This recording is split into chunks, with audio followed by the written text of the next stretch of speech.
Dear friends, పులి ఆవుల కథను చూద్దామా? వెళ్దాం పదా. కానీ పులి మనల్ని కాపలా కాస్తుంది, జాగ్రత్తగా ఉండాలిరా. అవునురా. రేఖల పచ్చగా గడ్డి ఉంది, తిందామా? తిందాంరా.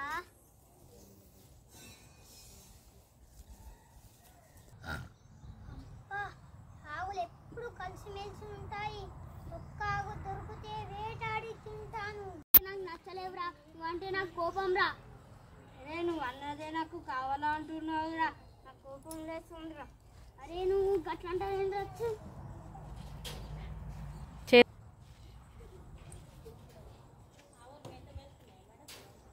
నాది పోరా నీ దోసుకొచ్చి. అబ్బా ఒక్కడే ఉంది. వేటారి నన్ను ఆకలి ఫ్రెండ్స్, ఆవులు కలిసి ఉన్నంత వరకు పులి ఏం చేయలేకపోయింది. అందుకే ఐకమత్యమే మహాబలం.